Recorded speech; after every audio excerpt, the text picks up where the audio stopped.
자, 그러면 이제 그 3.1운동과 대한민국 민주정부 해갖고 이제 1910년대 국내 민족운동을 좀 볼게요.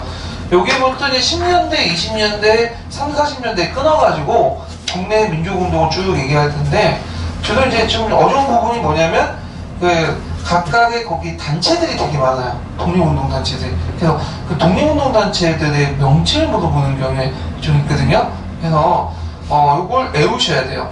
저도 못 외우고 있지만 여러분들 외우셔야 돼. 그래가지고 객관식 때는 크게 의미는 없어요. 그냥 보고 찍어내면 되는데 이걸 정확히 외워야 되는데 거의 비슷비슷해. 그때 더 외우기가 힘들어. 예. 그래서 예전에 그 거의 대부분 이제 한국 그 근현대사 선택하신 분들은 좀 약간 익숙해질 거예요. 예. 그리고 요 명칭들 좀 기억을 정확히 좀 해주시면 될 것 같고요.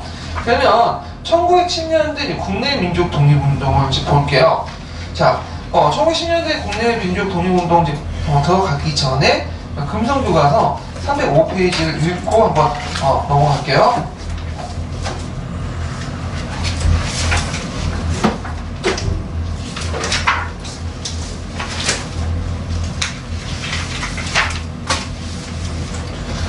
자, 305페이지 한번 읽어볼까요?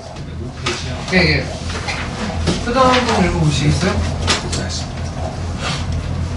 국내 비밀 결사운동 1910년대 일제의 가혹한 문화 통치 아래서도 민족운동은 끊임없이 전개되었다. 반면 안학 사건과 대모인 사건 등 일제의 민족운동에 대한 탄압도 더 강화되었다.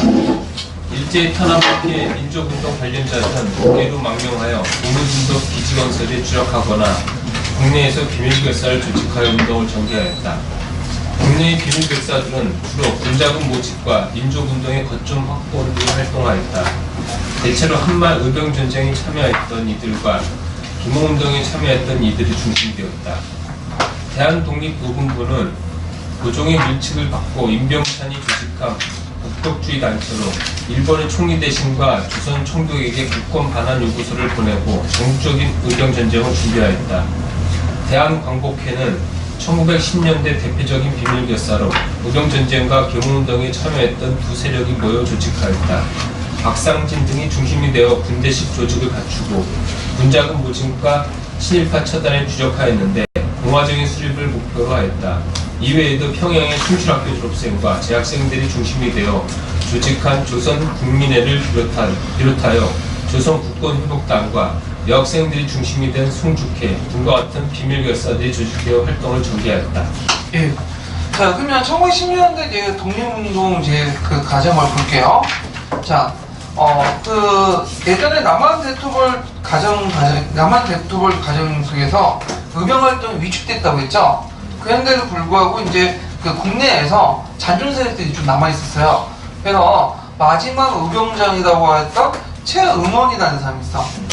그러니까 이 사람이 이제 대한제국 군인 출신인데 서북지방 중심의 경기, 강원, 항해, 평안도 중심으로 활용을 했다가 잡힌 연도가 1915년이에요. 예, 1915년. 그래서 이 사람들에 관련된 내용이 이제 그 305페이지 금성출판사 그 밑에 마지막 의병장 최응원이라는 사람 나오죠. 한번 읽어볼까요? 마지막 의병장 최응원. 일제의 이른바 남한 대토벌 작전으로 의병운동은 그 세력이 급속히 약화되었다. 대한제국이 멸망하자 의병운동에 참가하였던 이들 가운데 일부는 만주로 이동하여 독립군에 참여하였다.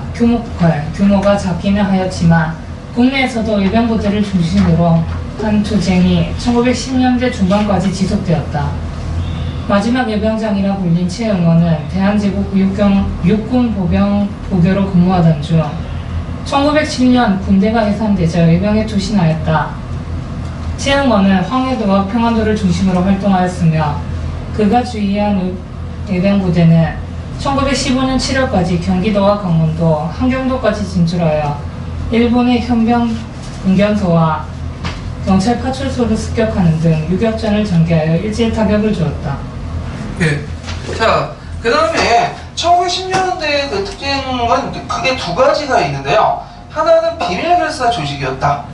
이게 한번 예전에 시험 문제 나왔던 건데, 포괄적으로 교육, 식사, 계몽운동을 표방했지만 실제 운동 방법은 독립전쟁로니까 갖고 이제 했다. 좀 기억을 해두세요. 자, 그 다음에 이 비밀결사 조직을 왜 이렇게 만드냐면 그 당시 합법적인 운동을 할 수가 없었어요. 왜냐하면 일제가 봉화법이나 이런 걸 통해서 뭐야 다 막아놨죠. 그래서 1920년대 신간회처럼 이렇게 합법적인 독립단체가 없었다는 거죠.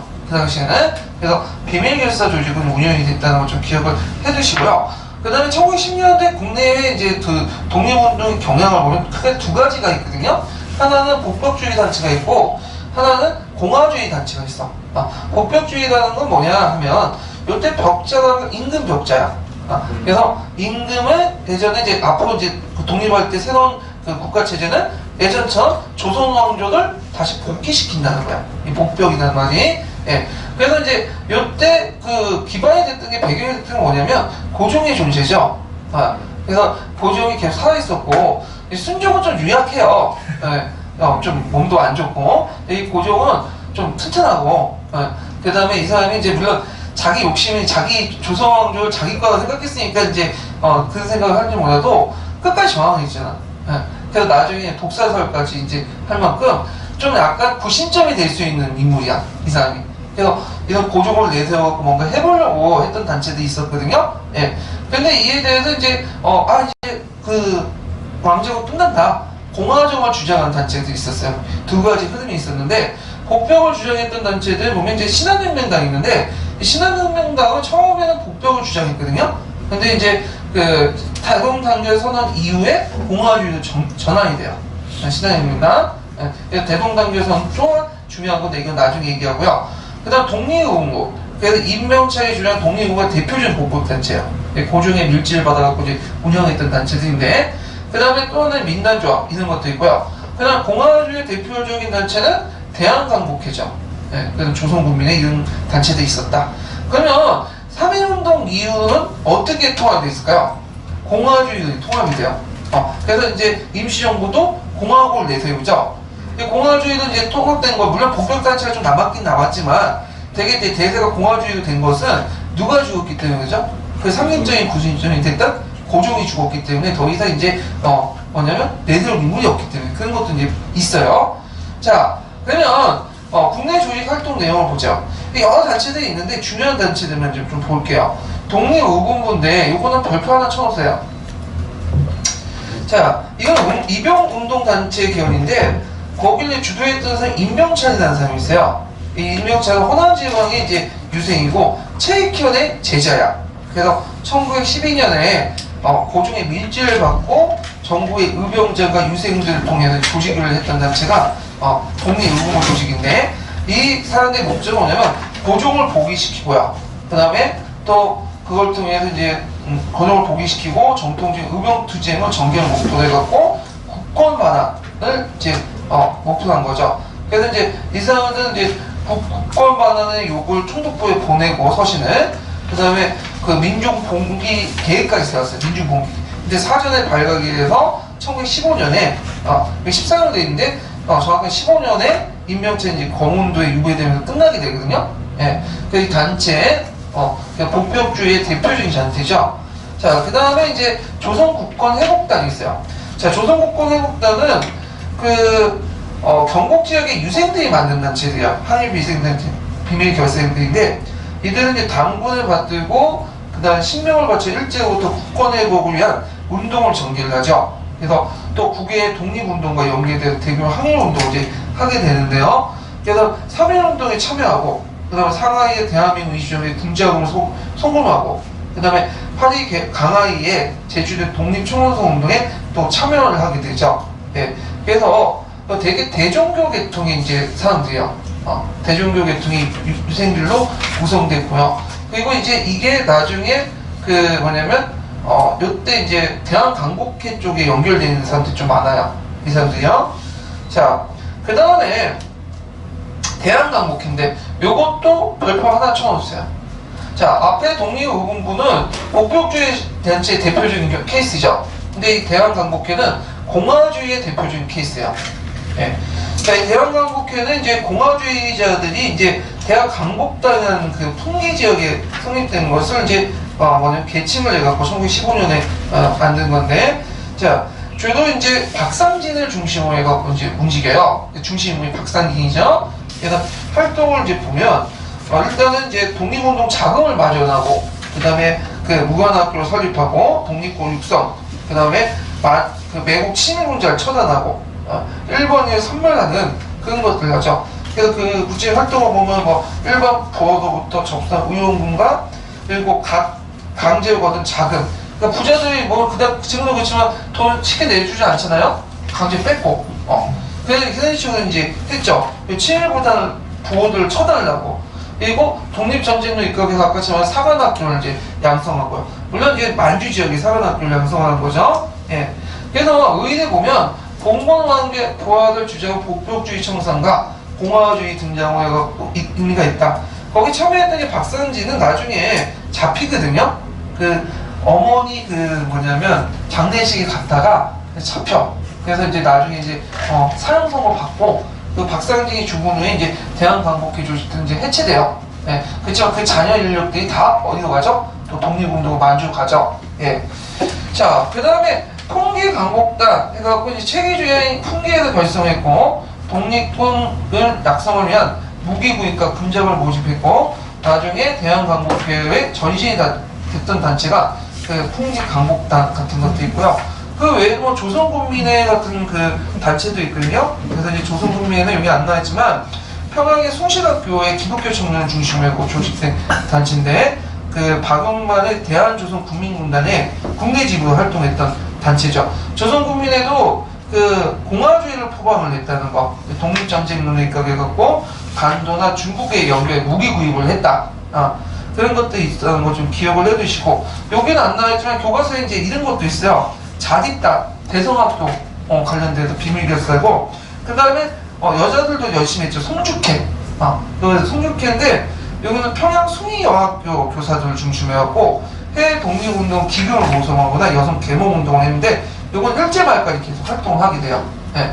자, 그래서 이런 것도 있다는 좀 기억을 해두시면 될 것 같아요. 그래서 이 국내 그 비밀결사 조직의 의의는 뭐냐면, 의변활동과 비밀결사 활동은 3.1운동을 계승했고, 그 3.1운동의 국내적 조건 속에 이거 국내 비밀 활동도 있거든요. 그 다음 만세시운동 한층 발전시킨 운동으로 운동의 원동력으로 제공을 했다. 그런 데 의미가 있겠죠. 자, 그 다음에 이제 그 1910년대 북예민족 독립운동 볼게요. 요거부터 이제 거의 무슨 단체 막 나오거든요. 예. 그래서 정신 차리고 똑바로 기억을 좀 해주셔야 될 것 같아요. 그래서 1910년대 북예민족 독립운동은 중심지가 당연히 어디겠어요? 만주와 연해주죠. 물론 미주 지역도 있지만 주 만주와 연해주 지역에 있고, 그 외에도 미주나 뭐 중국 간내, 간내라는 건 만리장성의 끝이 어디죠? 산해관이죠. 산해관 이남 지역에 독립운동단체들이 이제 활동 내용 있는데, 되게 이제 그 관련된 내용 한번 일단 읽고 넘어갈게요. 자, 리베르 교과서 300페이지 보세요.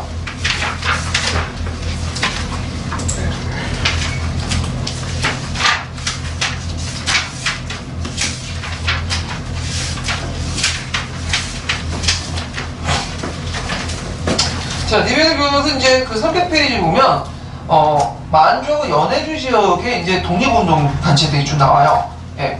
그래갖고 이제 되게 1910년에서 20년대에 서로 연결되어 있거든요. 단체들이. 한번 읽어볼게요. 1909년에 남한 대토벌 작전. 1909년 남한 대토벌 작전이 전개되면서 의병과 애국지사들이 근거지를 만주와 연해주로 옮겼다. 용정촌, 명동촌 등 한국인 마을이 형성된 북간도에서는 서전서수, 명동학교 등이 설립되었다. 대종교에서 조직한 중광단은 김좌진을 중심으로 한 북록군정서로 발전하였다. 중국과 러시아의 직경지대인 밀산 일대에는 독립운동 기지인 한흥동이 건설되었다. 서간도 유하현 삼원보에서는 신민회의 이회영, 이시영, 이상용 등이 삼원보를 개척하여 독립운동 기지로 삼았고, 여기에 자치기관인 경학사를 조직하였다. 경학사가 흉년과 일제의 탄압, 중국인의 배척 등으로 해산되자 이상용 등이 자치기관인 부민단을 조직하였다. 부민단은 1919년 군사기관인 서로군정소로 개편되었고, 신흥 강습소는 독립군 간부 양성을 위한 신흥무관학교로 개편되었다. 상하이에 모인 민족운동가들은 동제사를 조직하였는데 이들의 일부가 주축이 되어 신한총련당을 조직하였다. 이 단체는 나중에 대한민국 임시정부 수립을 주도하였다. 러시아 연해주 지역의 항만 도시 블라디보스토크에서는 한인촌인 신한촌이 형성되었는데 이곳에 이상설, 이동영, 유인석 등이 모여 건업회라는 독립운동 단체를 조직하였다. 건업회는 국외 무장 독립 단체들을 모아 대한광복군 정부라는 독립군 조직을 만들었다. 하바롭스크에서는 한국인 민족주의자들과 러시아에 귀환한 한인 사회주의자들이 모여 1918년 한인사회당을 조직하고 위원장의 이동희를 선출하였다.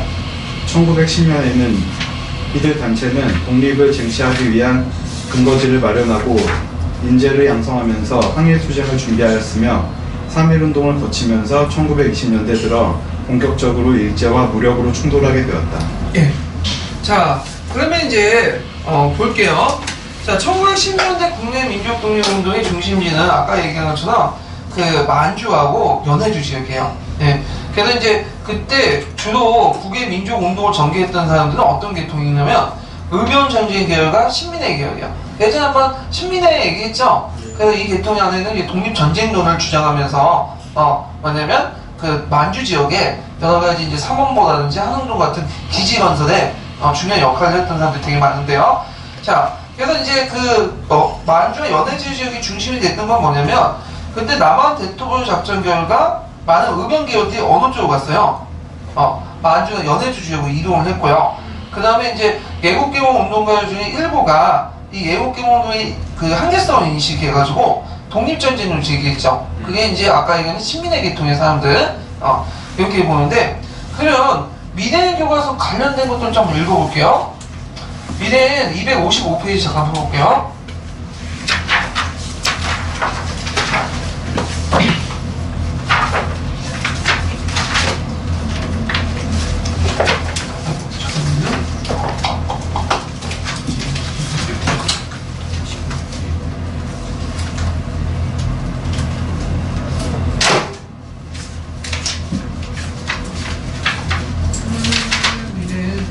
내가 못 찾네.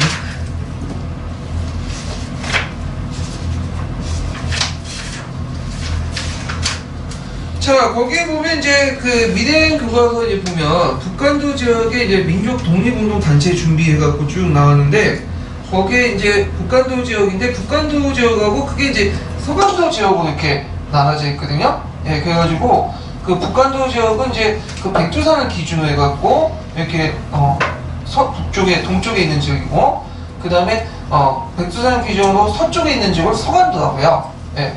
그래갖고 북한도의 중심 것은 허브는 어딜까요? 중심지는 거기 그 사진에 보시면 알겠지만 용전보다는 저 한흥동이죠.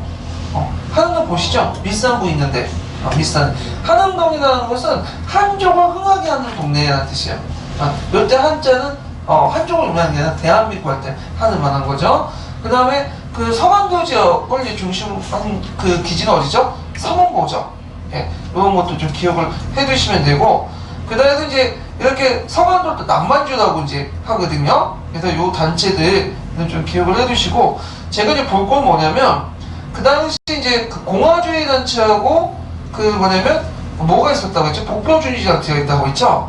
그걸 좀 더 살펴보기 위해서 이렇게 펼쳤거든요. 아까 지금 놓쳤던 부분인데 한번 요거 읽어보세요. 의병투쟁을 전개한부터 해갖고 의미한다까지 한번 읽어볼까요? 의병투쟁을 전개한 일부 유생은 고종을 복귀시키고 전제군주체제로 돌아가야 한다고 생각하였다. 복벽주의. 또한 이상설과 이회영 등 일부 애국지사는 고종 황제를 망명시켜 독립운동의 구심점으로 삼으려고 시도하였다.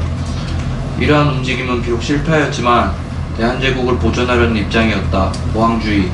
하지만 일제의 강점으로 황제 주권이 무력해진 상황에서 임금에 대한 기대는 점차 약화되었고 민주공화국을 수립해야 한다는 주장 공화주의가 점차 민족운동의 중심 이념으로 자리 잡아갔다.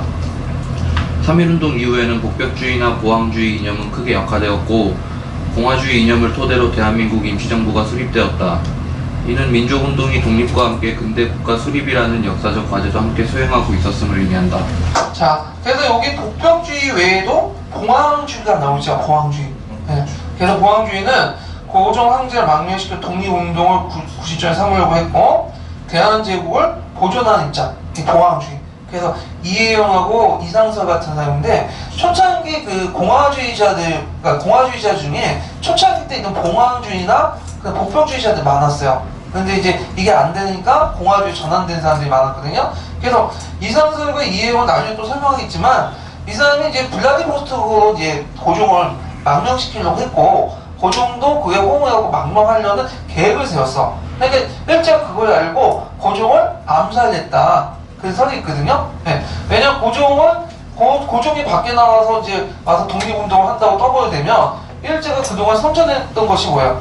물거품이 되잖아. 한국민들은 참 행복하게 살았다. 이런 식으로 얘기를 했는데 이게 통하지 않겠죠. 그러니까 이제 고종을 뭐죠? 독살했다라고 했는데 이 독살설이 이제 그 3.1운동의 기반이 돼요. 네. 그래서 그게 이제 어디 나오냐면 윤치호라는 사람 아시죠? 네. 윤치호가 대표 신입파인데 이 사람이 영어를 잘했어요. 영어 잘하는 사람들 좀 보고 애국자가 별로 없는데 윤치호 일기를 한글로 쓰지 않고 영어로 썼어. 거의 대부분. 그만큼 영어에 능통을 하는데 그때 이제 윤치호가 이제 물론 그 쓴 얘기 중에 다 거짓말은 아니에요. 사실 바탕으로 쓰는데 그 중에 뭐냐면 이제 그 고종이 커피나 식혜를 되게 좋아해요. 커피 식혜. 그래서 이제 식혜를 이제 마셨는데 두 명의 시녀들한테 두 명의 시녀가 커피 식혜를 밖에 마셨는데 마시고 나서 좀 있다가 뭐냐면 갑자기 피를 토하고 갑자기 막 얼굴 빨개지면서 그 요쪽 그 귀나 뭐 이런 콧구멍에 막 뭐야 피가 흐른다는 거야. 그러다 죽었어요. 급살한 거죠. 그게 일기에 있어. 그리고 그 바쳤던 그 궁녀 두 명도 의문의 죽음을 당해요. 그러면 이제 연결되죠. 뭔가 그림이 딱 그려지잖아. 그러니까 이게 이제 뭐냐면 일본이 독살했다. 그래갖고 그게 소문이 되니까 이제 일어난 거지냐 3.1운동이. 예. 그래서 그게 이제 일본이 왜 얘를 독살시키려고 했는가? 그 아까 제가 망명설 요거 연결돼 있고. 그래서 이 사람들은 이제 어떤 생각까지 했냐면 고종을 망명시켜가지고 그 당시 이제 그 뭐냐면 국제사에 뭐냐면 이제 그 일본의 침략 부당성을 알려주는 역할을 좀 하려고 했나 봐요. 그러니까 그걸 이제 사전에 차단시킨 거지. 얘네들이. 예. 그거와 연결시켜서 좀 보시면 될 것 같아요. 자, 하여튼 다시 돌아와서요. 자, 해외 독립군의 기지 건설되고 이제 독립전쟁군에 입각했고 이제 만드는데 남만주의 중심지는 어디죠? 삼원고죠. 그다음 밀산부는 북만주 지역, 함동. 그다음에 그 저쪽 그 연해주 지역은 블라디보스토크의 신안촌. 이게 이제 중심 독립군 기지예요. 자, 거기에 이제 있고 그 다음에 이제 그 외에도 거기 이제 그 군사 기지와 학교도 만들었어. 그래서 이제 예국계몽 계열하고 이제 또 연결돼 있죠. 그래갖고 여기 보면 이제 서전소숙, 명동학교라는 민족교육이 있고 그 명동학교는 유명하죠. 뭘로 유명하죠? 네, 윤동주 시인이 거기 나왔잖아. 그 다음에 이제 있고 건업회 대전학교, 그다음에 신흥무근학교. 이 신흥무근학교 되게 유명해요. 나중에 설명하는데. 자, 하여튼 국내 연해주하고 만주가 국내와 가깝기 때문에 이 지리적 인정성 때문에 국내 독립운동가 연결돼요. 그래서 국내 건너왔다가 또 치고 또 도망가고 이런 게 되죠. 그래서 그 과정에서 무슨 전투가 일어나? 1920년대 봉오동 전투하고 청산 전투가 이런 과정에서 이제 일어나게 되죠. 자, 그러면 만주 연해주 운동단체를 제가 표로 정리를 했어요. 네, 복잡할 것 같아서 되게 정리를 했는데 일단은 이제 그 옆에 389페이지에 그 지도하고요. 그 다음에 그 내용 있죠. 북간도, 만주, 남만주, 서간도 기억. 그 다음에 뒤에 이제 그 연해주 지역하고 설명 연결시켜서 이제 볼게요. 일단은 이제 북만주의 중심지는 한운동, 남만주는 삼원고, 연해주는 신호촌이고요. 자치기구들이 쭉 있죠. 그래서 이제 북만주에는 뭐 간민자치회, 간민회, 대한국민회, 대한민국민회 쭉 있고 벽학사, 국민당, 한족회 쭉쭉 있는데 요 자치기구들이 이름이 바뀌어. 근데 똑같은 단체인데 계속 바뀌거든요. 대표적인 게 이제 성명회인데 성명회가 건어회로 바뀌고 이렇게 했는데 성명회 건어회나 참여했던 인물은 동일해요. 성명회는 이제 뭐냐면 그 우리나라 그가 독립을 성명한다, 그러니까 공포한다 해가지고 성명회가 있는데 이게 좀 정치적 성격이 띄니까 뭘로 바뀌어? 건어회, 이를 권장한다. 이런 식으로 이제 바뀌게 된 거죠. 자, 군정기관은 이제 자치기관과 군사기관이 서로 연결된 것도 있고, 이제 단순 군정기관이 있는데, 대표적인 게 북만주 지역의 중간당. 이거 뭘로 바뀌죠? 북로군정소국, 대종교 관련된 거죠. 서로군정소국, 한족회를 지키는데, 한족회 자치기관에 군사단체가 결합된 거야. 그래서 북로군정소국과 서로군정소국은 왜 이름이 바뀌었냐 하면, 임시정부 산하로 들어가면서 임시정부가 이렇게 이름을 지어준 거예요. 그 다음에 이제 대한강복회도 건어회, 성명회, 건어회, 대한강복회 이렇게 연결되죠. 군정부 기관으로 같이 군사단체 했고요. 그 다음에 서전서수, 명동학교, 항민학교 이런 단체들이 있었다. 그래서 예전에 서전서수하고 명동학교가 기출문에 나왔던 거거든요. 그래서 서전서수, 명동학교 위치 좀 기억을 해두시고, 예. 자, 그러면 하나하나 살펴보죠. 먼저 살펴볼 것이 이제 서간도, 남만주 지역을 이제 볼게요. 자, 그 남만주 지역이 이제 중심지는 어디예요? 삼원보죠. 삼원보는 그 당시 누가 만들었냐면 이혜영, 이시영 형제들이 이제 신흥무관학교 건립하면서 만들었던 기지죠. 그래서 이제 이혜영, 이시영은 신민의 계통의 사람들이에요. 그래서 만들었고, 자, 거기에 이제 자치기관을 만들었는데, 처음에는 경학사가 이제 1911년 대종교 중심으로 했고, 만들었고, 여기도 당연히 신민의 중심들이 이제, 참여를 했고요. 그때 이시영, 이동영, 이런 사람들, 이상영, 이런 사람들이 이제 만들었다고 해요. 근데 이름을 뭘로 바꿨냐면, 1912년에 부민당을 바뀌어요. 부민당을 바뀌고, 1919년에 또 이름을 한족회로 바꿔. 그리고 1920년 넘어가서는 임시정부 들어가면서 이게 군정기관, 군사기구를 같이 겸하면서 서로군정소국으로 바뀌어요. 근데 똑같은 단체인데 이름이 계속 바뀌어. 왜 그랬겠어요?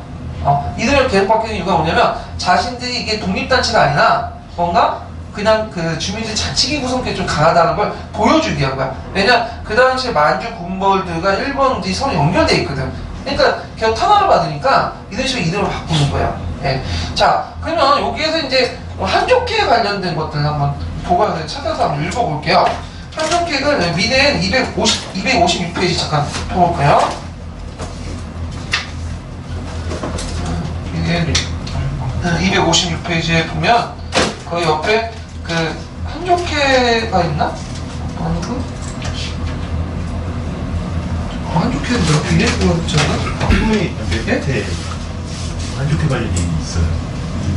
256페이지에 한족회에 관련된 부분. 서간도. 예? 한족까지 있는 거.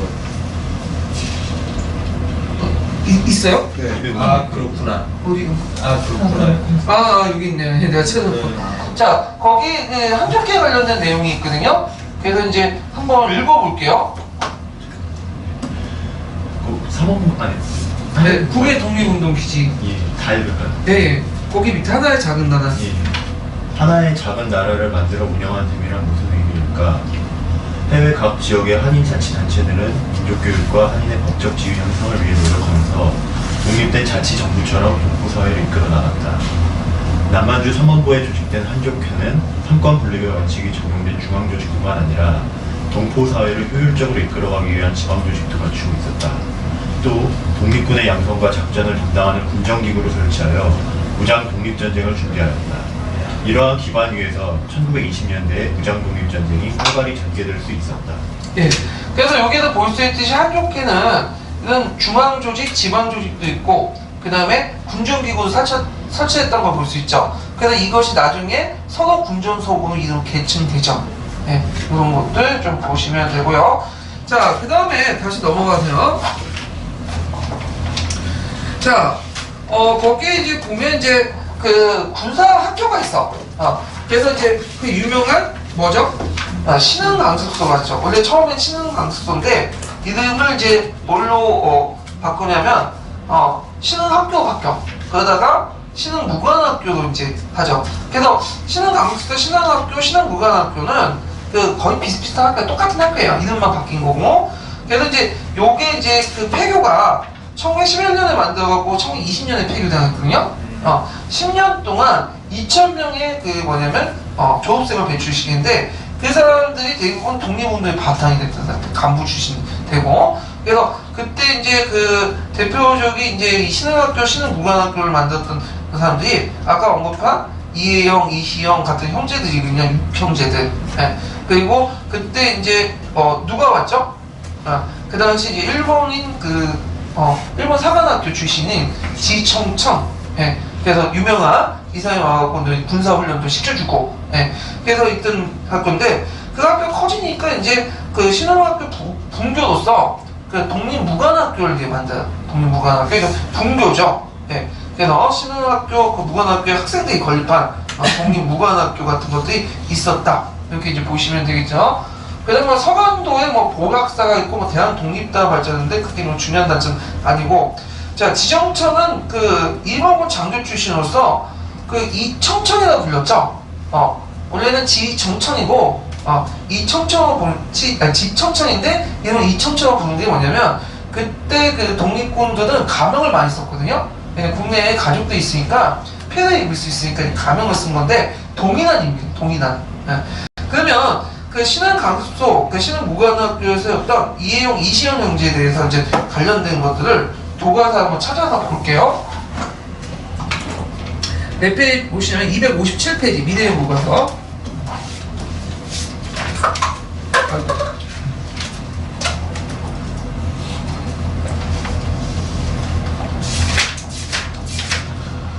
자, 거기 이제 이혜영 형제들 노블레스 오블리제라는 그 있는데, 이혜영 형제들은 안동 지역의 안전 명문가 출신이야. 노동계통. 그러니까 되게 노동계통의 명문가들은 친했는데 이 사람은 좀 예해요. 그래서 그 이혜영 우석한 육형제들은 그 자기 땅을 다 팔고 그 당시 어디로 갔냐면 남만주의 삼원보에 갔어요. 그래서 거기에 신안민초도 건설하고 신안강습도 만들고 거의 무료로 운영을 했고요.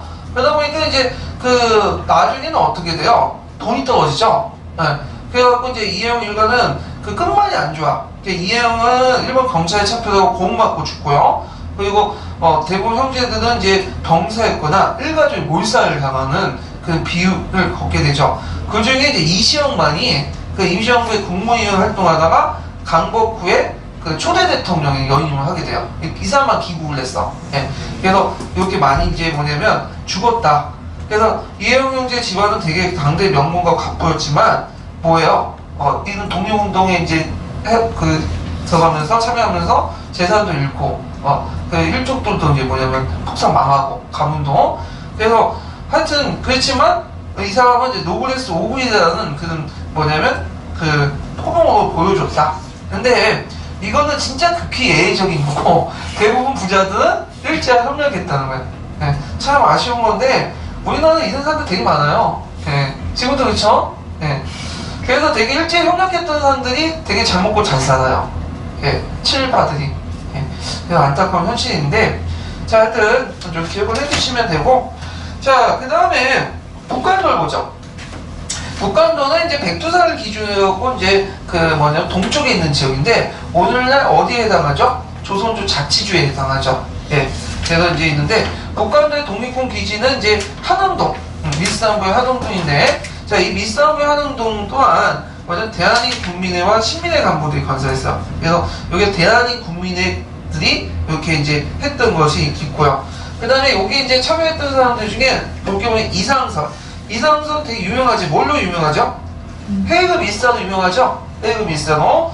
그래서 이 사람은 이제 이 그 한흥동 건설뿐만 아니라 여러 군데 이제 뭐냐면 또 개입을 했어. 그래서 그 서전서수, 용조에 있는 서전서수 학교나 그 다음에 성명회를 조직하거나 또 나중에 건업회 그 산하가 했던 건업신문, 대한강복군 정부에 또 수입하는데 여러 지역에 뭐냐면 개입을 했던 사람이 이상석이죠. 자, 하여튼 이 사람들이 이제 토지를 매입해서 주민을 이주시키고 건설한 독립군 기지가 한흥동이다. 예. 그래서 한흥동 위치 좀 기억을 정확히 해두세요. 그 밀산이 있는데 신카이오 부근에 있죠. 호수 부근에. 예. 그리고 이제 한민학교를 건설했다. 근데 한민학교라는 명칭이 자주 보이거든요. 다른 데서. 한민학교 왜 명칭이 자주 보이냐면 한자가 무슨 한자죠? 대한민국 할 때 한족, 그러니까 한인들의 학교라는 뜻이에요. 네, 그래서 있고 그 다음에 이제 그 서산소수, 명동학교 이런 것들이 독립군 양성을 하는데 이용했다. 좀 기억을 해두시면 될 것 같아요. 그 다음에 자치 군정기관을 보면요, 간민자치회, 간민교육회. 그리고 이때 이제 간민교육회가 만들어질 당시에 그 당시 일제 모략에 의해서 중국인 관리들이 한인 자치 활동을 이제 뭐냐면 그 견제를 했거든요. 그래서 원래 간민자치회였는데 하도 몰라고 하고 중국 관리와들이 방해를 하니까 자치회를 이름을 바뀐 거예요. 교육회. 이거는 자치회가 아니라 교육기관이다. 이런 것들을 한 거야. 그래서 이름을 바뀐 것도 그 당시에 좀 약간 주변의 시샘, 이런 방해, 이런 때문에 이름을 바뀌었다는 걸 볼 수가 있죠. 그 다음에 간민회, 그 다음에 대한국민회. 그래서 이제 국민회군으로 이제 편성이 됐다. 안무가 총사령관을 했고 이때부터 본격적인 독립운동 기구로 바뀌게 되죠. 그 다음에 대한민국민회가 있는데 대한민국민회는 이제 그 북한도에 있었던 지역은 그 독립단체는 아니고요. 어디에 관련된 거죠? 미주 지역이죠. 거기에 이제 대한민국민회 간도지회가 있었다. 그래서 어디에 개입됐다고 했어요? 한흥동 건설에도 대한민국민회 자금이 투입이 됐어요. 예. 자, 그 다음에 중광단인데 중광단은 이제 뭐냐, 그 대종교 행사 중에 중광절이라는 게 있어. 그래서 이 중광절 명칭에서 이게 따왔다고 하거든요. 그러니까 대종교 기관이죠. 그래서 중광당이 정의단으로 바뀌고 그 다음에 북로 군정소으로 바뀌죠. 예, 그래갖고 이제 1920년대 대한민국 임시정부에 합류되면서 이름이 바뀌는데 김정일 장군이 무슨 전투로 유명하죠? 청산리 대첩으로 유명을 해요. 예, 이거 뒤에 좀 얘기를 할게요. 자, 그 다음 러시아 지역을 보죠. 러시아 연해주 지역. 자, 연해주 지역은 이제 일단은 이게 원래는 누군 땅이었어요, 연해주 지역은. 중국사와 관련된 건데. 청나라 땅이었죠? 근데 북병조화 때 그 러시아가 주선한다는 그 명목으로 연해주 지역을 꽂고 먹은 거야. 안타깝죠. 그게 땅이 어마어마한데. 예. 자, 하여튼 이때 이제 의병운동과 애국개몽운동이 서로 결합 형태로 이제 했는데 그 단체들 이제 볼게요. 독립군 기지는 그 신안촌이야. 블라디보스토크 아시죠? 거기에 이제 있는데 이 블라디보스토크는 이제 러시아가 연해주를 개척하는 거에서 만든 계획 도시예요. 근데 이때 그 계획 도시를 만들 때 그 한인 노동자들이 많이 와서 만들었거든요. 그래서 한국 이주 노동자들이 많아. 그래서 이제 이걸 기반으로 신안촌을 이제 만들었죠. 자, 그래서 이제 있고 거기는 자치기구와 군정기구가 있어. 한민회라는 단체가 있었고 거기는 해주신문이나 대동공모, 여기도 한민학교가 있죠. 한민학교는 자기 있어요. 똑같은 이제 이게 뭐랄까 동일한 명칭인데 다른 학교야. 그 다음에 성명회가 있는데 성명회는 1910년에 조직한 건데 한일합방의 부당성을 널리 알리기 위해서 우리가 독립국이라는 걸 널리 알리기 위해서 한 거죠. 그래서 성명회가 되는 거야, 이름이요. 네. 그래서 이제 주도인물은 아까처럼 얘기한 이상설, 유인석, 이몽윤. 그 목적은 대한의 국민들의 상호 강보를 맹세하는 걸 성취하겠는데, 그래서 이제 한일합방의 부당성을 널리 알리고 진지서, 그러니까 치리에서 각종 법문을 돌리고, 그러니까 이제 일제가 러시아 정부에 항의한 거야. 그러니까 러시아 정부가 이제 일본 눈치를 보면서 탄압을 하니까 이걸 해체시키고 이게 그대로 무슨 조직으로 넘어가죠? 건업회. 그래서 그 성명회는 건업회 이름 바꿨다고 보시면 돼요. 그래서 이 건업회는 의미가 뭐냐? 이건 한인들에게 실업을 권장한다 라는 거야. 그러니까 이게 이제 성명회 같은 게 너무 정치적인 색깔이 강하잖아요. 이름 자체가. 그러니까 이건 그냥 우리가 경제적인 목적으로 만든 단체라는 걸 보여주기 위해서 이렇게 이름을 바뀐 거예요. 그래서 그 러시아 당국의 공인을 받고 이때 이제 활동을 하게 되죠. 그래서 이제 신안촌의 의병계열과 계몽계열 합작해서 만든 단체고, 이때 발간한 신문이 뭐냐? 건업신문이야. 그래서 이제 신치어가 이제 주필은 이제 참여했던 신문인데, 여기는 똑같이 무슨 학교 만들었다? 한민학교. 특함 한민학교 잘 만들어요. 예. 그 다음에 대전학교다 해갖고 이제 군사학교를 이제 만들었죠. 군사학교를. 그래서 이제 이동희 같은 건업회 간부들이 이제 수립을 했던 군사학교가 대전학교다. 예. 자, 그 다음에 이제 또 외에도 대한인 국민회가 이제 여기 들어와서 지방 총회를 또 만들어요. 그러니까 지부도. 예, 그래서 이제 대한인 정교를 가능하는 기관지로서 그 다음 강목회라는 단체가 있는데 요 1912년에 무장투쟁로에 입각한 독립운동단체인데 신치호나 이동희 같은 사람들이 이제 만들었던 단체고요. 그 다음에 대한강복군정부가 있어요. 대한강복군정부. 예. 자, 이 대한강복군정부는 참 의미가 있는 건데 그 대한강복군정부는 이제 뭐 하는 거냐면 그 건업회 조직이 있죠. 성명의 건업회가 뭐냐면 다시 그걸 기반으로 해서 만든 정부야. 군정부하고 이제 같이 결합된 정부죠. 그래서 최초의 임시정부야. 우리가 최초의 임시정부를 1919년에 세워진 걸로 알고 있는데 그게 아니라 이미 1914년부터 임시정부가 세워진 거야. 그래서 이제 이상설, 이동희가 정 부통령이 되는 망명정부에 포실을 했다. 그래서 이제 건업회가 이제 만들어졌다는 거 의미가 있죠. 그래서 러일 전쟁 10주년을 맞이해서 그 당시 그 러시아 내에 전쟁에 패배에 대한 서력 분위기가 있었고 반일 분위기가 나니까 그 틈을 노려갖고 만든 것이 이제 그 대한강복군 정부고요. 이 대한강복군 정부는 그 당시 그 앞에 있는 건업회를 발전적으로 계승했다. 그렇지만 이제 러시아가 일본과 함께 1차 세계대전 참여하니까 러시아가 또 일본을 눈치를 봐요. 왜냐면 일본하고 러시아는 같은 뭐죠? 협상국이죠. 네. 그러니까 이제 또 탄압을 받아. 그래서 해체되고 그 동시에 건업회도 이제 거기 같이 있던 건업회도 해체됐어. 건업회하고 이제 대한강복회 정부가 연결되니까. 자, 그 다음에 뭐 전노 한족회 중앙총회가 있고요. 한족회가 이제 여기는 지혜 정도의 성격이고, 자, 그 다음에 이제 한인사회당이라는 조직이 있거든요. 자, 이 한인사회당은 10월혁명 영향을 받은 최초의 사회주의 단체예요. 네. 이거 누가 만들었죠? 한인사회당은? 네. 이동이라는 사람 아시죠? 이동이가 만든 거야. 이동이. 그래서 한인사회당이 1918년에 만들었고요. 그 다음 또 하나의 그 사회주의 단체가 있어요. 여기는 안 나왔지만 전노 한인 공산당이라는 게 있어. 전노 한인 공산당. 러시아에 만든 한인 공산당. 1919년에 만들어졌죠. 그래서 한인사회당과 전노 한인 공산당이 각기 개별적인 고려 공산당을 만들거든요. 근데 문제는 이 고려공산당이 이제 만들어지고 나서 그거에 이제 이름이 바뀌어서 고려공산당이라고 하는데 문제는 그때 이제 공산주의나 사회주의 단체를 지도하는 기구가 뭐였어요? 러시아, 소련에 코미테라는 기구가 있었죠. 이 코미테에 내걸었던 논리가 뭐냐면 일당 일국주의야. 일당 일국주의에 입각하면 한 나라에는 한 개의 사회주의 단체가 공산주의 단체가 있는 거야. 그러니까 이제 한인사회당과 전노 한인공산당 두 개의 고려공산당이 하나 합쳐졌어. 이게 이제 몇 년이냐면 1921년이에요. 21년. 이게 일당 일국주의 고려 공산당이라고 했는데 문제는 여기서부터 출발한 거죠. 한인사회당과 전노 한인공산당은 좀 성격이 달라요. 한인공산당 이동희가 만들었죠. 이 사람은 이제 한인사회당은 이동희는 그 민족문제와 계급문제 어디에 강조하죠? 민족문제. 그러니까 한인사회당을 만드는 것 자체가 민족주의 운동을 해야 되는데 이때 이제 공산주의 좀 걸어두면 러시아로부터 지원을 많이 받을 수 있겠다는 생각을 한 거고, 근데 전노 한인 공산당 어떤 사람들이냐면 대부분 연해주에 거주한 2세대 사람들, 좀 러시아화된 사람들이에요. 기하인들 중심으로 만든 거거든요. 이 사람들은 그 계급과 민족 문제 중에 어디에 더 초점을 맞추죠? 민족 문제. 그러다 보니까 이들 간에 이제 뭐냐면 이념이나 사상이나 이런 게 좀 다르잖아요. 그러니까 여기에서 고려 공산당에서 뭐냐면 싸움이 일어나. 이것이 이제 터져 나온 것이 뭐죠?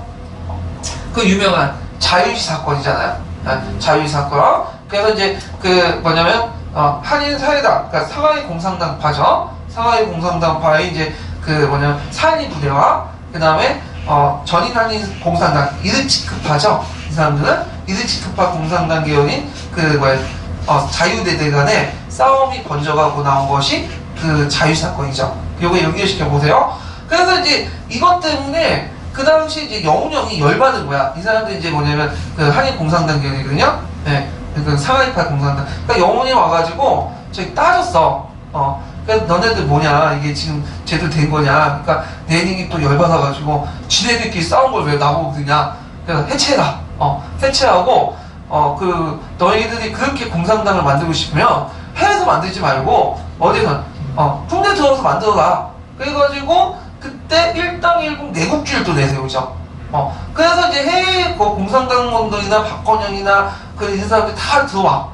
근데 또 국내 서울 파라는 것도 있고, 해외에 들어온 또 이르치크파, 그 다음에 일본에서 건너온 또 유학생 파 등등이 이제 여러 파벌들이 묶어가지고 1925년에 뭘 만든 거예요? 조선공산당을 만든 거야. 근데 조선공산당 여러 파벌들 구성되다 보니까 그들 안에 또 뭐예요? 내분이 일어나. 거기다 또 조선공산당 타박하려고 또 치안유지법 적용하고. 그래서 1차, 2차, 3차 사안에 1차 공산당, 4차 공산당 간에 이런 것들이 일어나게 되죠. 예, 이게 이제 일종의 우리나라 자빨대 역사들이에요. 그러다가 나중에는 최종적 4차 공산당 해체된 다음에 지방에서는 뭐예요? 이제는 더 이상 안 되죠. 코미테들에서 너네들 만들지 마라, 조선공산당. 그러니까 이제 그걸 좀 인정투쟁 받으려고 1930년대 뭐예요? 가격과 투쟁하다가 조직 기반이 다 날아가 버리고 조그만 이제 크업 같은 거, 지하 조직을 만드는 거죠. 경성 콩크업 같은 박헌영 조직 같은. 그러다가 다시 재건된 것이 뭐냐면 강복 후에 조선공산당 박헌영. 이때는 5차 조선공산당이죠. 예, 그렇게 이제 연결되는데 요게 이제 일반 사회주의 계열인데 북한이나 우리나라에서는 이거 인정 안 해. 일단은 남한에서는 얘는 자빨들이거든. 그리고 북한에서는 이거는 이제 이게 주주인데 얘네는 갑산파 쪽이 이제 주주야. 그러니까 정통 공산주의 파들은 인정 안 해요. 그래서 오히려 우리는 지금 얘기를 하고 있는데 북한에서는 아예 인정 안 해. 연합파, 러시아파, 연합파, 소련파 할 때 다 쳐내겠죠. 예. 그래갖고 이제 아무도 인정받지 못하는 그 사회주의 계열들인데 시험 문제는 안 나올 것 같아요, 제 생각에도. 예. 근데 공부하다가 근현대에서 책 읽다 보면 사회주의 계열의 이제 운동단체들이 있는데 이게 체계 없이 그냥 툭툭 튀어나와. 그러니까 이해가 좀 안 돼. 얘네들이 왜 이렇게 싸우고 있는지. 근데 요걸 좀 배경지를 깔면 이해가 돼요. 이렇게 연결되거든요. 예. 자, 하여튼 한인사회당이라는 것들 만들었고요. 그 다음에 대한국민회인데, 이거 대한국민회는 뭐하고 관련돼 있죠? 이거는요? 삼일운동과 관련됐죠. 삼일운동 영향을 받았고, 이제 임시정부를 만들자. 그래가지고 이제 만든 여러 임시정부 하나가 대한인국민회야. 예.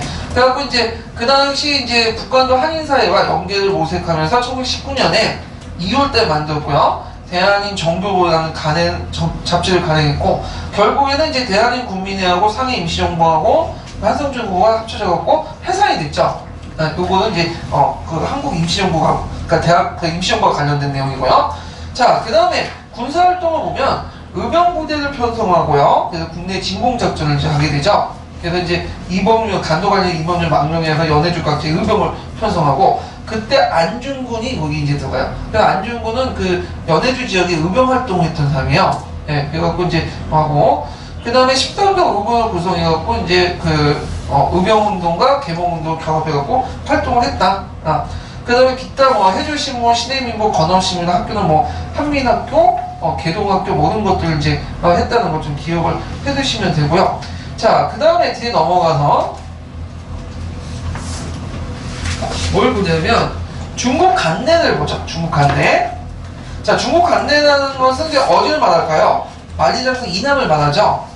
그래서 원래 이제 10년대하고 20년대까지는 주로 중심이 이제 만주 지역이었어. 근데 30년대 이제 초반까지는 그랬는데 중반 넘어와서는 어디로 바뀌죠? 중국 간내를 바뀌죠. 근데 아직까지는 이제 여기는 중요한 지역이 아니고 부수적인 곳이에요.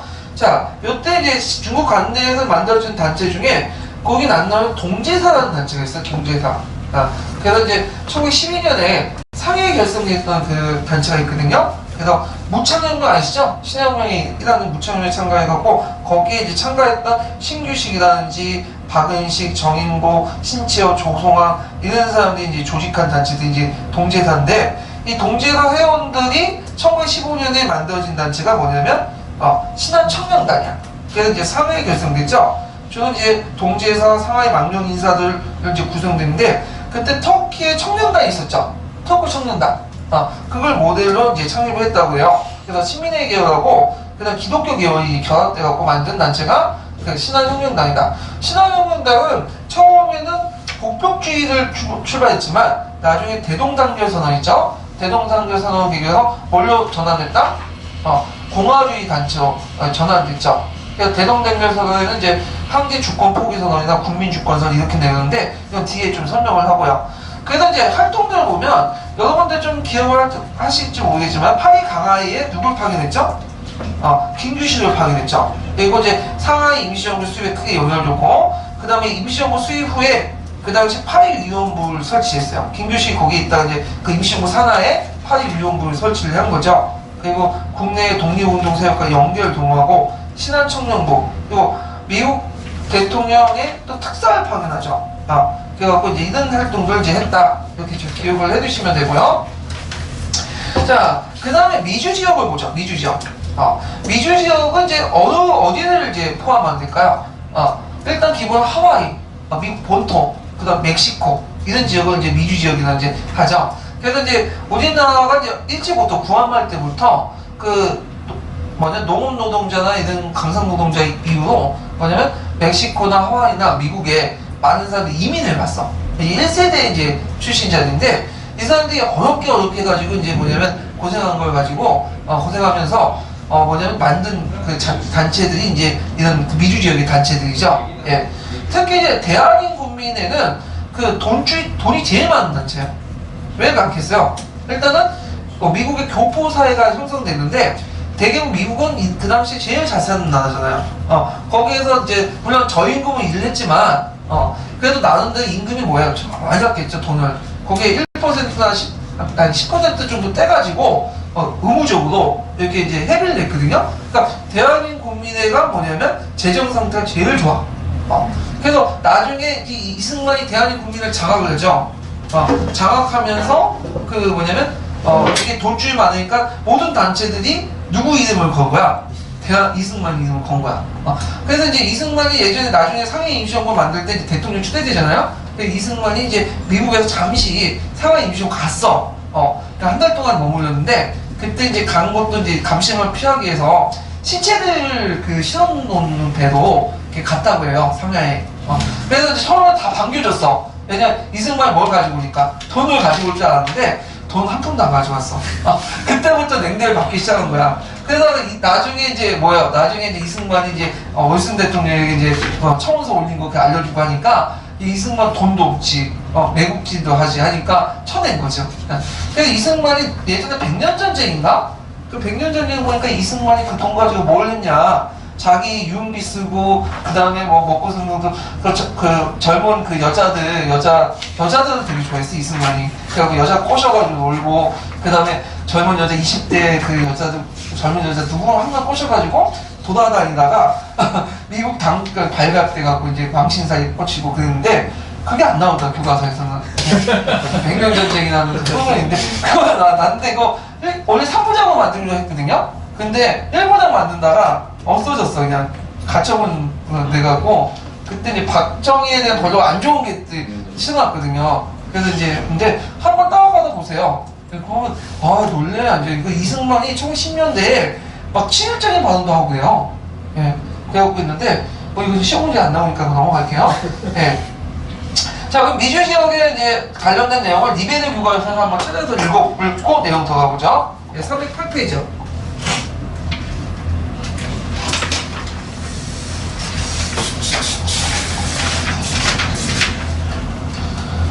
자, 거기에 보면 이제 미주인 한국인 가혹한 노동에 시달리다. 이건 한번 각자 읽어보시고, 자, 독립단체 관련된 내용도 막 읽어볼게요.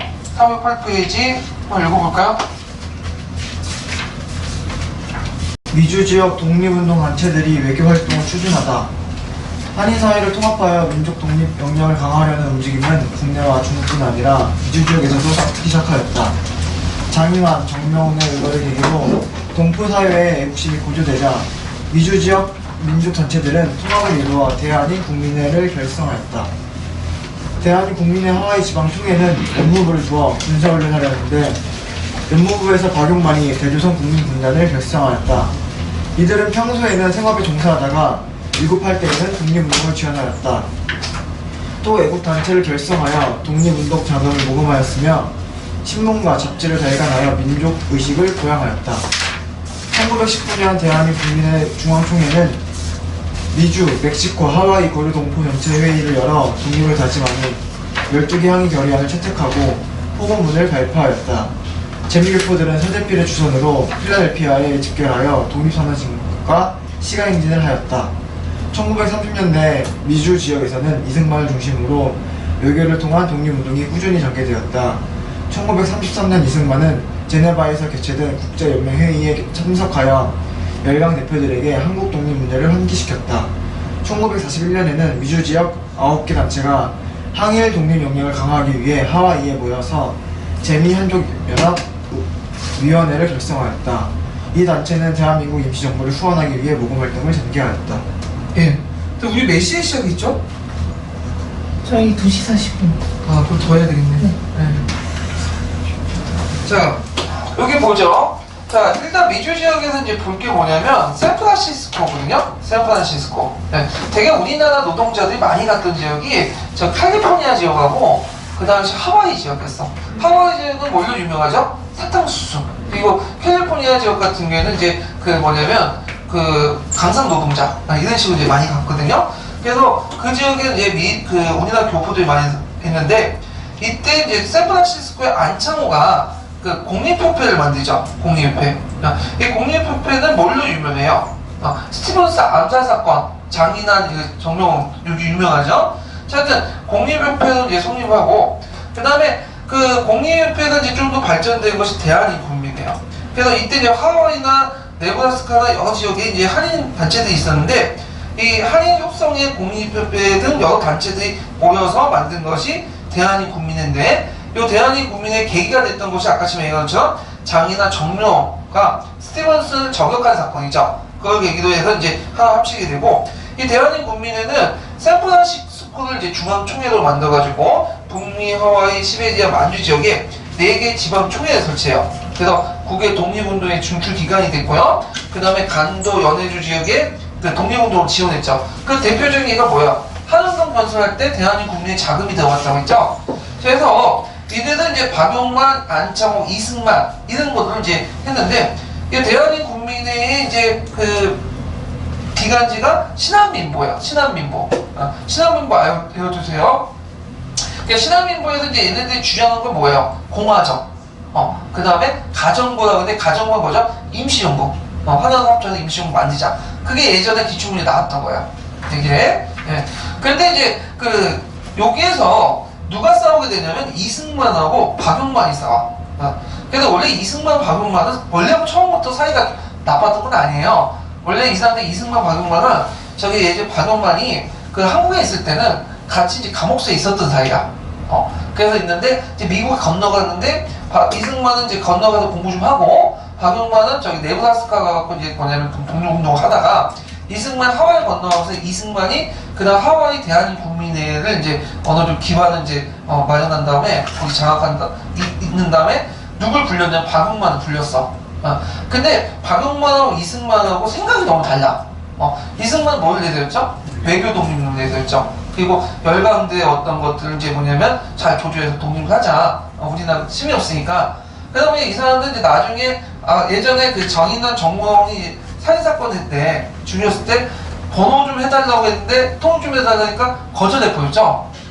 나는 기독교인이고 뭐냐면 이거 통역하면 뭐냐면 외국인들이 별로 안 좋게 생각할 것이다. 거절했잖아요. 네. 근데 이에 관해서 박용만은 뭐냐 우리가 신을 키워야 된다.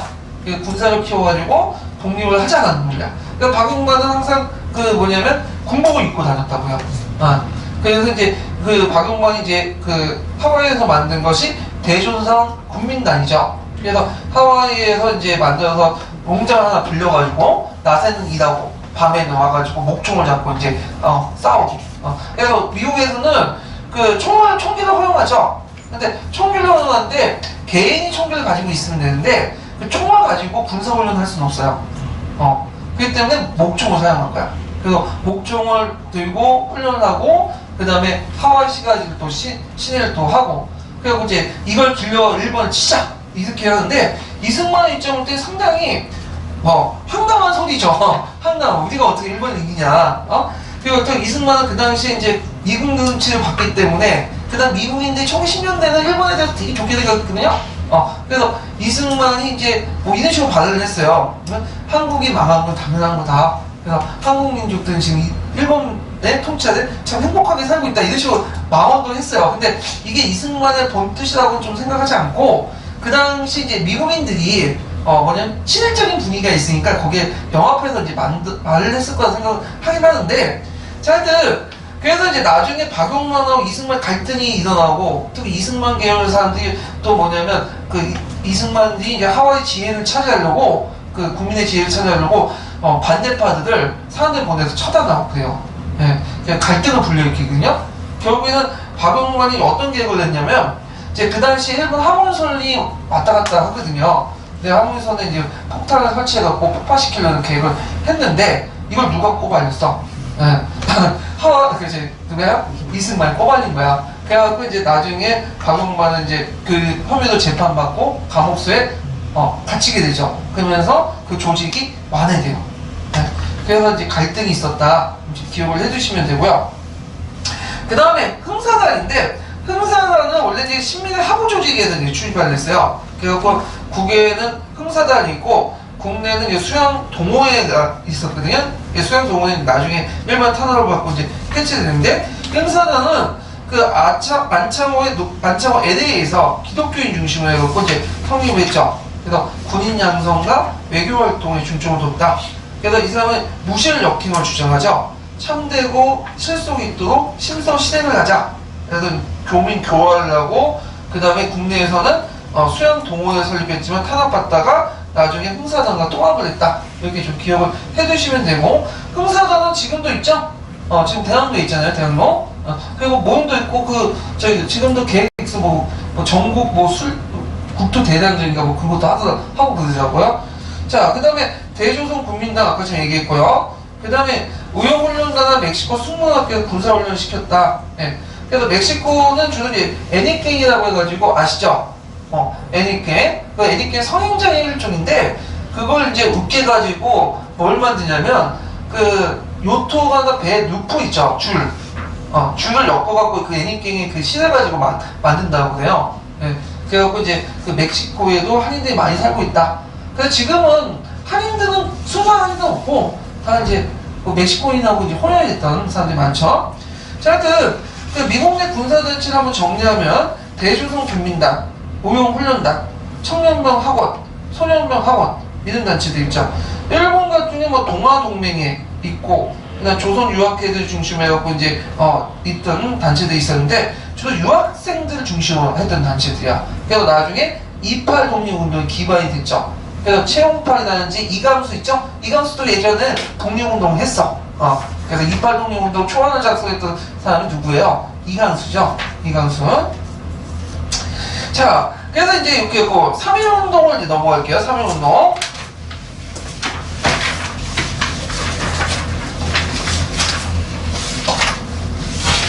3.1운동은 의외로 시험 문제 안 나오더라고요. 네. 그래서 이게 3.1운동이 너무 쉬워서 그런지 몰라도 시험 문제 안 나와. 임용에서는요. 3.1운동 몇 년에 있는 거 다 아시죠? 1919년 3월 1일. 그래서 이제 국외와 국내적 배경을 깔고 이제 일어났는데, 자, 이걸 이제 하기 전에 금성교과서 잠깐 읽고 넘어갈게요. 금성교과서 307페이지 펴보세요.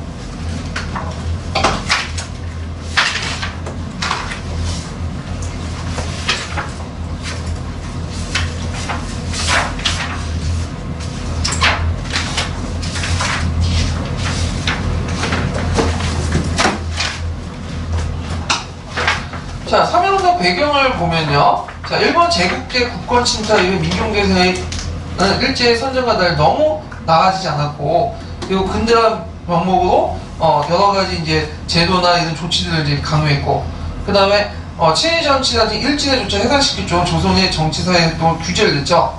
그래갖고 이제 합의되는데, 그때 이제 일제되게 된 이후에 그 당시 이제 사회질환을 이끌어가는 세계관에 함유됐던 제국주의 열강의 식민지 진탈에 대한 근본적 문제 제기가 하는 계기가 됐는데 그 대표적인 두 가지가 있어요. 하나가 뭐죠? 레닌이 러시아 혁명을 성공했고, 그러니까 미국 대통령이 민족 자결주의를 내세웠죠. 그래서 민족 자결주의 내용이 뭐예요? 모든 영토와 주권은 각 민족에 기속되어야 된다. 이렇게 내거였어요. 그래서 정치적 운명은 누구에 의해서 결정된다? 각 민족에 의해서 결정하는데 정조의 사회진화론은 강자가 약자 지배하는 건 당연하다는 논리로 얘기했잖아요. 근데 이에 반하는 거죠. 예. 물론 이 민족자율주의는 한계가 있긴 있어요. 어디에만 해당하죠? 예. 승전국 식민지가 아니라 패전국 식민지. 그리고 이제 그 민족자율주의 내용에서 어떤 미국이 또 의도가 있는 게 뭐냐면 미국은 상대적으로 식민지가 적어. 예. 그런 것도 이제 생각을 해보셔야 되겠죠. 하여튼 그 의도에 어떤 간에 그 결과 영향은 조선의 어떤 민중대에 큰 영향을 줬죠. 이건 조선 민중대에도 영향뿐만 아니라 또 어디에 영향을 줘요? 중국에도. 그러나 3.1운동하고 5.3운동이 거의 영향을 받았다고 보면 돼요. 그래서 3.1운동, 5.3운동이 영향을 줬다. 이런 설이 있겠는데 저는 못 믿겠어 이거는. 주로 이제 민족 그 어디에 영향을 받았냐면 민족 자결주의. 그게 더 영향을 사회주의나 동양사회 개론은 그만이 없더라고. 읽어보시면 알겠지만. 자, 그 다음에 그게 이제 계기가 결정적 배경이고 결정의 계기가 됐던 게 뭐야? 고종이 급서했죠. 1월 21일 날.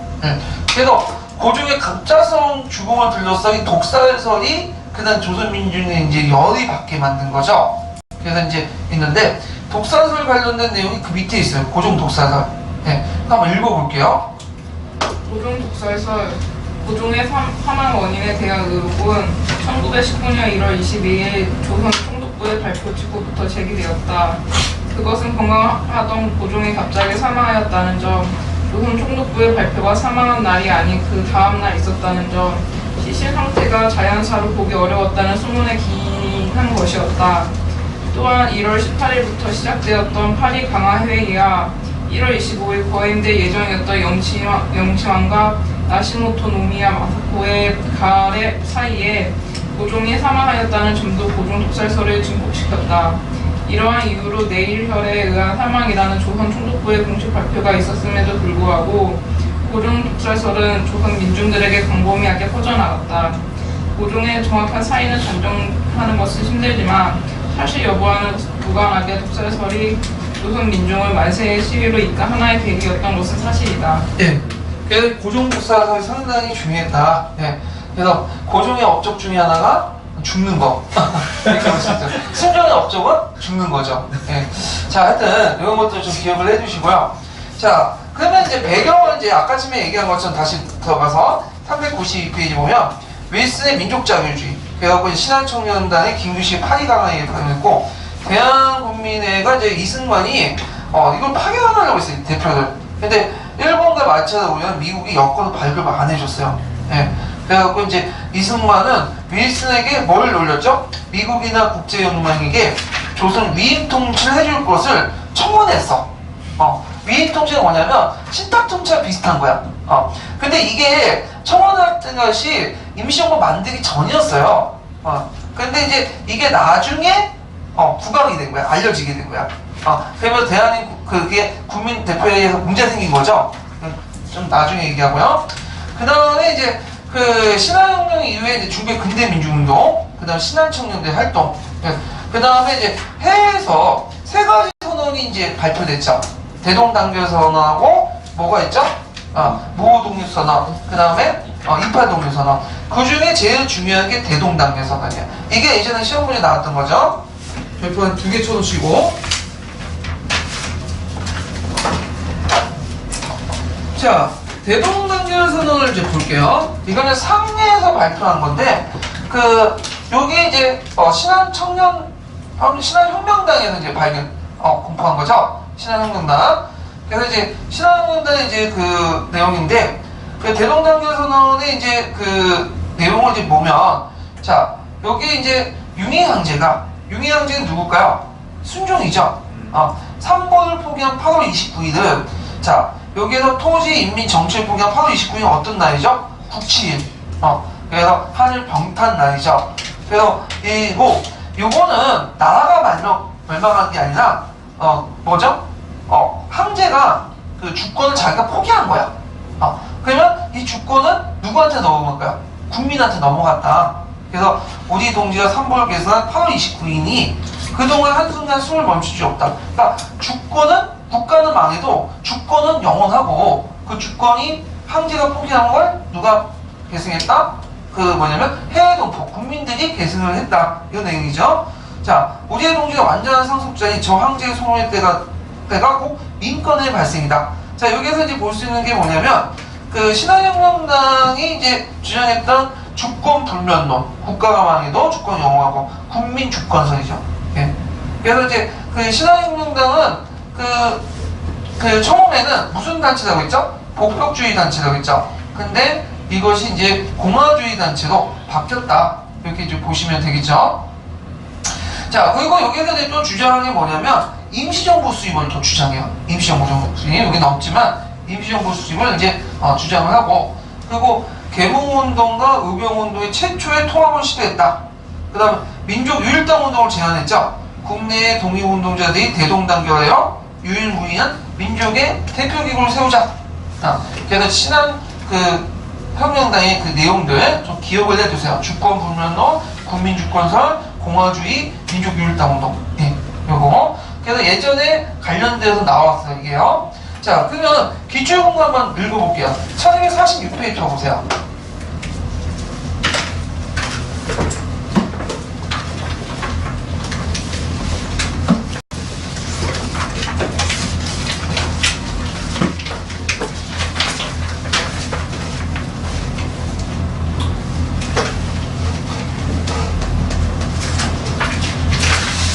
네, 1246페이지 565번.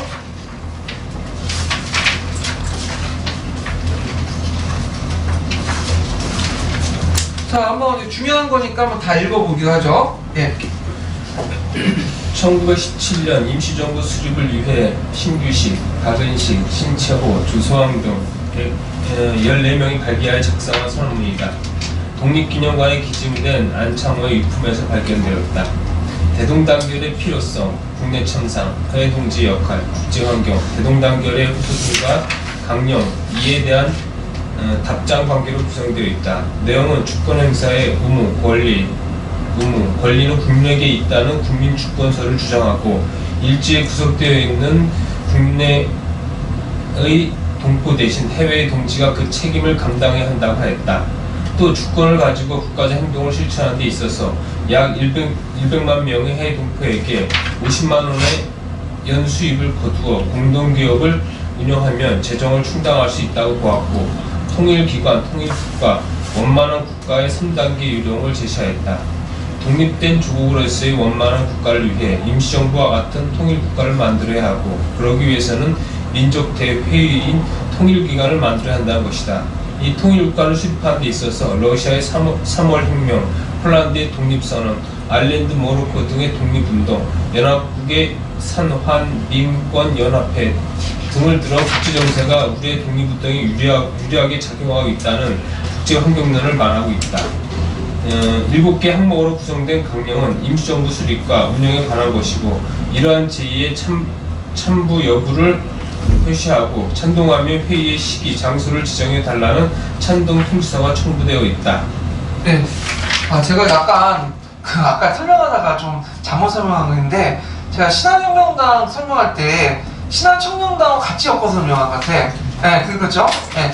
신한혁명당이 있고, 아까 파리의 빙주식하려는 건 신한청년당이에요. 신한혁명당 때 그걸 같이 엮어서 설명한 것 같은데, 좀 구별을 해서 설명해 주세요. 네, 받아들이세요. 네.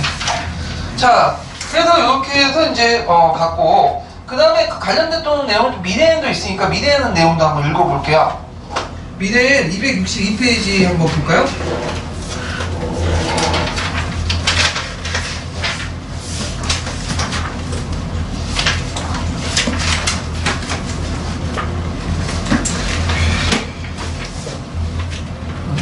미래엔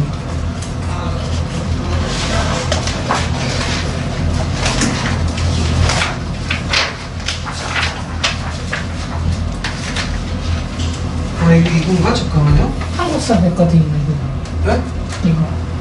임시정부. 네, 그거 한번 읽어보실까요? 네. 몇 페이지? 이게 몇 페이지죠? 이게 262페이지. 네, 그거 한번 읽어보세요. 임시정부 수립의 신호탄이 된 대동단결의 선언.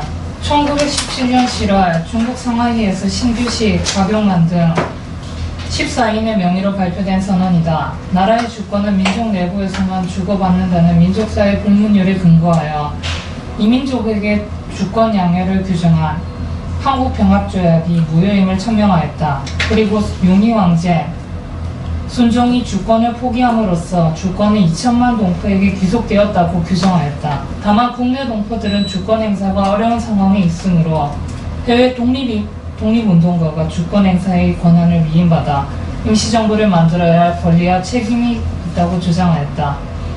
이는 임시정부 수립의 당위성을 밝히고 대한제국의 영토, 인민, 주권을 계승한 새로운 민주주의 국가 건설에 신호탄을 쏘아올린 점에서 큰 의미가 있다. 예. 그래서 이거 좀 기억을 해주시고 좀 쉬었다가 그 무호동립선언 넘어갈게요. 내일 15분에